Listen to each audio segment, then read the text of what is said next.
అందరికీ నమస్కారం. తెలుగుదేశం పార్టీ యొక్క మహానాడు కార్యక్రమము నిన్న ఈరోజు కూడా హైబ్రిడ్ మోడల్లో మంగళగిరిలో జరుగుతోంది.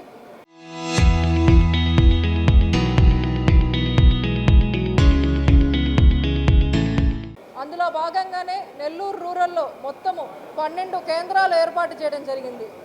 నేను నిన్న ఈరోజు కూడా ప్రతి కేంద్రానికి వెళ్ళి పర్సనల్లీ విజిట్ చేశాను. కార్యకర్తల్ని, నాయకుల్ని అందరినీ కూడా కలుసుకోవడం జరిగింది. చాలా సంతోషంగా ఉంది. కార్యకర్తలు, నాయకులు అందరూ కూడా ఎంతో ఉత్సాహంతో ఉన్నారు. ఏర్పాట్లన్నీ కూడా ఒకరికి మించితే ఒకరితో ఒకరు పోటీపడి ఇంకా చక్కగా చాలా అద్భుతంగా ఏర్పాట్లన్నీ చేశారు క్లస్టర్ ఇన్ఛార్జీలందరూ కూడా. ఈ కార్యక్రమం విజయవంతం అవడానికి కష్టపడిన క్లస్టర్ ఇన్ఛార్జీలు, కో క్లస్టర్ ఇన్ఛార్జెస్, డివిజన్ నాయకులు, కార్పొరేటర్లు, గ్రామ నాయకులు, సర్పంచులు, అనుబంధ సంఘ నాయకులకి ప్రతి ఒక్కరికి కూడా పేరు పేరున ధన్యవాదాలు తెలియజేసుకుంటున్నాను. అదేవిధంగా ఈసారి మహానాడు థీము ఏదైతే స్త్రీ శక్తి అని పెట్టారో అది చాలా మీనింగ్ఫుల్గా ఉంది. ఎందుకు చెప్తున్నాను అంటే ఈరోజు ప్రపంచంలో ఉండే అన్ని దేశాల్లో కల్లా భారతదేశానికి, మన సమాజానికి ఒక ప్రత్యేక గుర్తింపు ఉంది. ఈ ప్రత్యేక గుర్తింపు రావడానికి ముఖ్య కారణం మన కుటుంబాలకు ఇచ్చే విలువ, ఇంపార్టెన్స్. ఆ కుటుంబాలను ఎప్పుడూ కూడా సమర్థవంతంగా ముందుకు నడిపించి నిలబెట్టేది ఆ ఇంటి మహిళే అవుతుంది. అంతటి శక్తివంతమైన మహిళలను గౌరవిస్తూ ఈ స్త్రీ శక్తి థీమ్ పెట్టడం చాలా సంతోషకరం. తెలుగుదేశం పార్టీ ముందు నుంచి కూడా మహిళా సాధికారత కొరకు ఎన్నో కీలక నిర్ణయాలు తీసుకున్న పార్టీ. ఆ రోజుల్లో ఎన్టీఆర్ గారు మహిళల కోసం సమాజంలో వాళ్ళకి ఈక్వల్ స్టేటస్ ఇవ్వాలనే ఉద్దేశంతో మహిళలకి సమాన ఆస్తి హక్కు చట్టం కల్పించారు. అదేవిధంగా పద్మావతి మహిళా విశ్వవిద్యాలయం స్థాపించారు. తర్వాతి రోజుల్లో చంద్రబాబు నాయుడు గారు వాళ్ళని ఆర్థికంగా బలవంతులు చేసేందుకు, బలపరిచేందుకు డ్వాక్రాల ద్వారా కొన్ని లక్షల మంది మహిళల జీవితాల్లో వాళ్ళకు ఒక ఆర్థికంగా ఫినాన్షియల్ ఇండిపెండెన్సు, గుర్తింపు, రికగ్నిషన్ అనేది వచ్చేలా చేశారు. కానీ ఈరోజు మహిళలు కేవలం ఆపర్చునిటీస్, అవకాశాలు కోరుకోవట్లేదు. వాళ్ళకు ఒక రెస్పెక్ట్, ఆ రికగ్నిషను, గౌరవం, గుర్తింపు రెండు కూడా కోరుకుంటున్నారు. మారుతున్న కాలానికి అనుగుణంగా నారా లోకేష్ గారు పలుసార్లు పిలిపించారు పలు వేదికల మీద. ఈ జెండర్ బేస్డ్ డిస్క్రిమినేషన్ అనేది తగ్గాలి, మన ఆలోచన విధానం మారాలి, అప్పుడే సమాజంలో మహిళలపైన దాడులు తగ్గుతాయి అని చెప్పారు. ఈరోజు ఒక అడుగు ముందుకేసి నారా లోకేష్ గారు నిన్నటి రోజు వారి ప్రసంగంలో ఒక తీర్మానం చెప్పెట్టారు. 2029 ఎన్నికల్లోపు కేంద్రంలో మహిళా బిల్లు పాస్ అయినా అవ్వకపోయినా తెలుగుదేశం పార్టీ 33% సీట్లు మహిళలకు కేటాయిస్తుంది అని చెప్పి పేర్కొన్నారు. దీని నుంచి మనకు ఒక విషయం స్పష్టంగా అర్థమైంది. ఈరోజు నారా లోకేష్ గారికి మహిళా సాధికారత అనేది కేవలం ఒక రాజకీయ నినాదం అయితే కాదు, నా ఆలోచనలోనూ నా ఆచరణలోనూ నేను దాన్ని తీసుకెళ్తాను, ఇంప్లిమెంట్ చేసి చూపిస్తాను అనే ఒక కాన్ఫిడెంట్గా వారు ఈరోజు ఈ స్టెప్ తీసుకున్నారు. ఈరోజు దేశంలో ఉండే పొలిటికల్ పార్టీస్ అన్నీ కూడా నారా లోకేష్ గారిని ఇన్స్పిరేషన్గా తీసుకోవాలి. ఆ రోజు ఏ విధంగా అయితే ఎన్టీఆర్ గారి సంక్షేమ పథకాలను దేశమంతటా కూడా ప్రేరణగా తీసుకుందో, తర్వాత చంద్రబాబు నాయుడు గారి విజన్ని దేశంలో ఉండే పొలిటికల్ లీడర్స్ అందరూ కూడా ఇన్స్పిరేషన్గా తీసుకున్నారు. ఈరోజు నారా లోకేష్ గారు నిన్న పెట్టిన ప్రతిపాదనని దేశంలో ఉండే పొలిటికల్ పార్టీస్ అన్నీ కూడా ప్రేరణ తీసుకొని ముందుకు సాగాలని చెప్పి నేను కోరుకుంటున్నాను. అన్ని రంగాల్లో ఈరోజు మహిళలు ముందున్నా కానీ పాలిటిక్స్లో మాత్రం వాళ్ళ పార్టిసిపేషన్ లిమిటెడ్గా ఉంది. నారా లోకేష్ అన్న పిలుపుతో రానున్న రోజుల్లో మహిళలు ఇంకా ఎక్కువ శాతంలో పాలిటిక్స్ రావాలని చెప్పి నేను కోరుకుంటున్నాను. పాలిటిక్స్లోకి వచ్చి వాళ్ళ మార్కు చూపించాల్సిన అవసరం ఉంది ఎంతైనా కూడా. చివరిగా ముగించే ముందర ఒక విషయం చెప్పి ముగిస్తాను. చూస్తున్న మహిళలందరికీ కూడా ఇంటి ఒత్తిడి, పని ఒత్తిడి ఎంతున్నా సరే ఖచ్చితంగా మీ ఆరోగ్యం పట్ల మీరు శ్రద్ధ చూపించండి.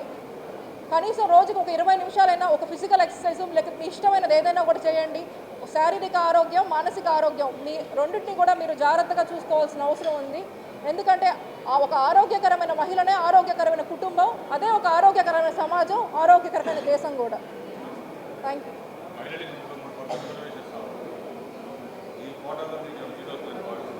ఈరోజు మహానాడు లోకేష్ గారు ఇచ్చిన తీర్మానం తప్పితే ఇంకా దేని మీద నేను కమెంట్ చేయను అన్న. చాలా బాగా జరిగింది. ప్రతి కేంద్రం కూడా నేను పర్సనల్లీ విజిట్ చేశాను. ఏర్పాట్లన్నీ బాగా చేశారు. మీరు ఇప్పుడు కూడా చూసుంటారు, బయట మా క్లస్టర్ ఇన్ఛార్జ్ ఎంత చక్కగా అన్ని ఫ్రూట్స్, హైడ్రేషన్ కోసం అన్నీ కూడా ఏర్పాటు చేశారు. మెడికల్ క్యాంప్స్ అన్నీ కూడా పెట్టారు. చాలా బాగా ఏర్పాట్లు చేశారు.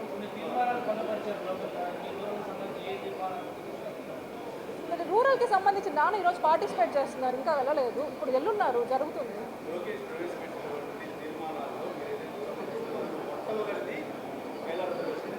అది నేనే కాదండి, రాష్ట్రంలో ఉండే మహిళలందరూ కూడా సమర్థిస్తున్నారు లోకేష్ గారిని. ఈరోజు కేవలం రాష్ట్రంలో ఉండే మహిళలు కాదు, దేశంలో ఉండే మహిళలందరూ కూడా సమర్థిస్తారు. ఇంత గొప్ప తీర్మానం అది. కాబట్టి ఎందుకంటే రాజకీయాల్లో ఎక్కువ మంది మహిళలు వస్తేనే ఈరోజు ఒక సమాజానికి ఒక సమతుల్యత, బ్యాలెన్స్డ్ పర్స్పెక్టివ్ అనేది ఏర్పడుతుంది.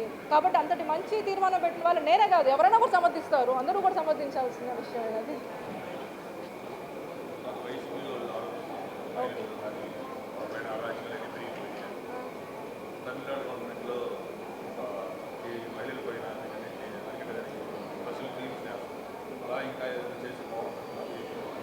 తప్పకుండా సూచనలు ఏమన్నా ఉంటే కూడా తెలియజేస్తే మంచిదే కదండి. ఆల్రెడీ మనకి ఇప్పుడు సూపర్ 6లో మహిళలకు కొంచెం ఇచ్చారు, ఫినాన్షియల్ సెక్యూరిటీ పరంగా వాళ్ళకి ఏదైనా కూడా ఇచ్చారు. మహిళా భద్రత పట్ల ఎప్పుడు కూడా లోకేష్ గారు స్పెసిఫిక్గా ఒకటే చెప్పారు, ఈరోజు వాళ్ళని సెక్యూరిటీ పెంచడానికి ఎన్నైనా చేయొచ్చు, కానీ ఆలోచన ధోరణి, ఆ రూట్ కాజ్ అయితే ఉందో దాన్ని ఐడెంటిఫై చేసి మనం మహిళలు చూసే ధోరణి మారాలి అని చెప్పి చాలాసార్లు చెప్పున్నారు. జెండర్ బేస్డ్ డిస్క్రిమినేషన్ ఉండదు. ఈ టెక్స్ట్ బుక్స్లో ఏదైతే ఉంటాయో, ఆడవాళ్ళ చీరలు కట్టుకున్నారా, గాజులు తొడుక్కున్నారా, అమ్మాయిలు ఏడవద్దు, సెక్యూరిటీ, అదంతా ఒక లెవెల్. నారా లోకేష్ గారు నెక్స్ట్ లెవెల్కి వెళ్ళి ఆలోచన ద్వారానే మారాలి అని చెప్తున్నారు.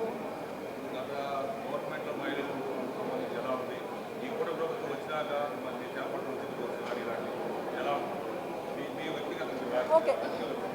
ఆ రోజు మేము ఇంటింటికి గ్రామాల్లో తిరిగేటప్పుడు మహిళలు చాలామంది గ్రామాల నుంచి సిటీకి వచ్చేవాళ్ళు, చిన్న చిన్న బిజినెస్ ఆపర్చునిటీస్ కానీ, జాబ్స్ పరంగా కానీ. ఈరోజు వాళ్ళందరూ ఈ ఒక యూస్ఫుల్ ఇనిషియేటివ్ కదా ఆర్టీసీ ఉచిత బస్సు అనేది, దాన్ని యూజ్ చేసుకొని ఈజీగా రాగలుగుతారు. ఇంకా ఉమెన్ అనే వాళ్ళు ఎంప్లాయ్మెంట్లో ఆపర్చునిటీస్ ఎక్కువ పెరుగుతాయి. అదేవిధంగా దీపం పథకం కింద 3 సిలిండర్లు ఇస్తున్నారు.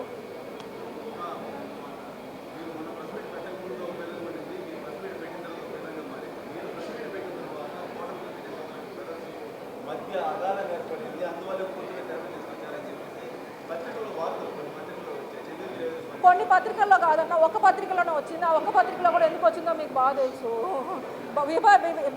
నాన్నకి బాబాయ్కి ఏం విభేదాలు లేవు, తప్పకుండా ఏం లేవు. నా వల్ల అయితే వాళ్ళిద్దరి మధ్య, ఆయన అసలు వాళ్ళిద్దరి మధ్య ఈక్వేషన్ అంత వీక్ కాదు. నేనేదో వాళ్ళిద్దరి మధ్య గొడవ పెట్టే అంత సెన్సిటివ్ రిలేషన్ కాదు వాళ్ళిద్దరు వెరీ స్ట్రాంగ్ బ్రదర్స్ ఇద్దరు కూడా. వాళ్ళిద్దరి మధ్యలో నేను వెళ్ళి గొడవ పెట్టే అంత లేదు, జరగని పని. వాళ్ళు ఎందుకు రాసుకున్నారో కూడా మీకు తెలుసు. It's okay.